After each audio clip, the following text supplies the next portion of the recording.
إذن باختصار، هذا العلم الذي سندرسه سويا إن شاء الله علم ضروري جدا لكل من أراد أن يتعلم السنة، ولكل من أراد أن يسلك طريق أهل الحديث، لأنك من غير هذا العلم لا يمكن لك إطلاقا أن تميز.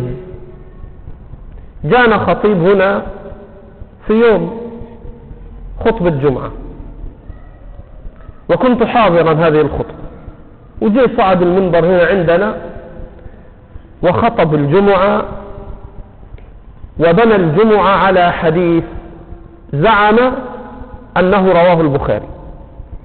إيش قال الرجل؟ قال: قال رسول الله صلى الله عليه وسلم: ما سبقكم أبو بكر بكثرة صيام ولا صلاة، ولكن سبقكم بشيء وقر في قلبه وهو اليقين. وقال: رواه البخاري. وبدأ الرجل جزاه الله خيرا على خطئه، بدأ يبني الخطبة على هذا الحديث الذي رواه البخاري، وبعد أن انتهى من الخطبة جلس يكمل. فدخلت الغرفة هذه اللي ترونها الآن، دخلت وأغلقت على نفس الباب وكتبت له ورقة: جزاك الله خيرا على ما أفدتنا من خطبتك، ولكن يا أخي الكريم هذا لم يروه البخاري، إنما هو من قول الحسن البصري، وسنده ضعيف ولم يثبت عن الحسن. يعني لا هو رواه البخاري ونسب إلى الحسن وسنده ضعيف. وجيت طبقت الورقة وكنت نازل مصر، وجيت سلمت عليه أمام الناس وقبلت رأسه.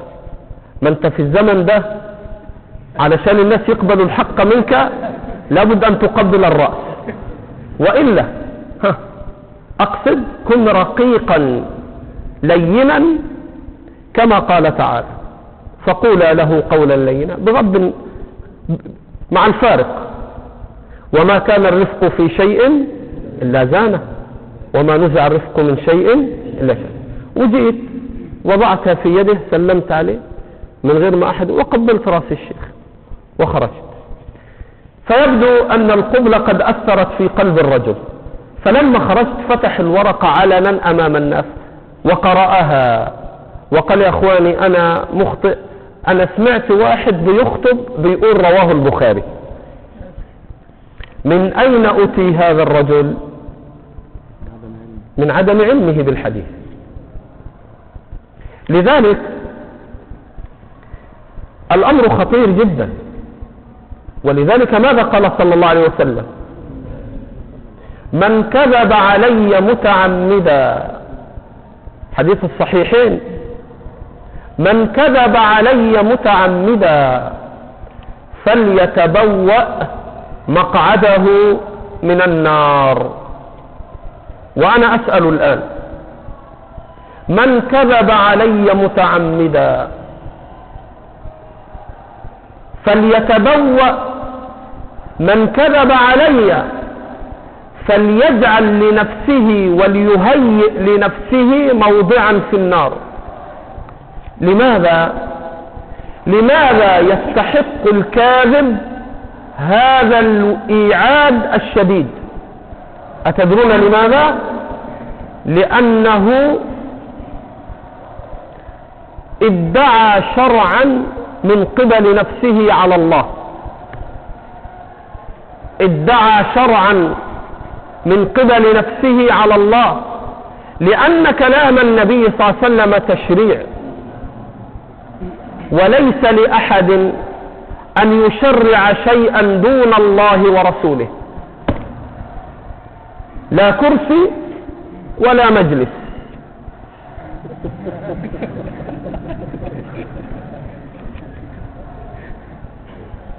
التشريع لصاحب العرش،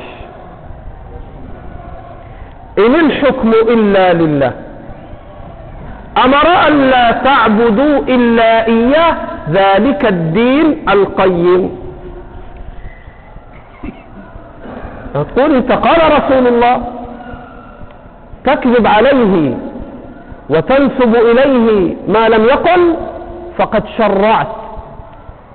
حتى قال أبو عبد الله قرة عين أهل السنة وناصر السنة الإمام الشافعي، قال من استحسن فقد شرع. لما واحد يقول والله الأمر ده حسن، يبقى ايه؟ يبقى شرع. حسن يعني ايه؟ يعني أن الله أحبه. ومن أدراك؟ انظر، قل إنما حرم ربي الفواحش ما ظهر منها وما بطن، والإثم والبغي بغير الحق، وأن تشركوا بالله ما لم ينزل به سلطانا، وبعدين وأن تقولوا على الله ما لا تعلمون. إذن بغير علم المصطلح، إذا أردت أن تنسب شيئا إلى رسول الله صلى الله عليه وسلم، ليس لك إلا حال من حالتين: إما أن ترجع إلى أهل الحديث حتى يعلموك ما جهلت، أو أنك تتجرأ على الله ورسوله.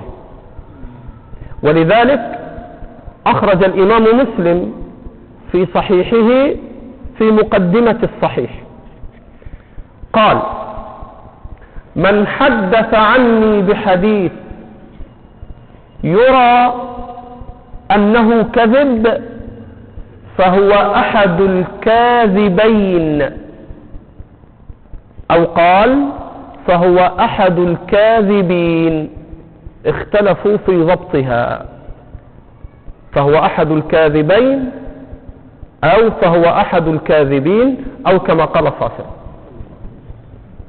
إذن هذا العلم، علم مصطلح الحديث، هو علم يميز لك السنة الصحيحة عما نسب إلى النبي صلى الله عليه وسلم مما ليس هو من قوله عليه الصلاة والسلام.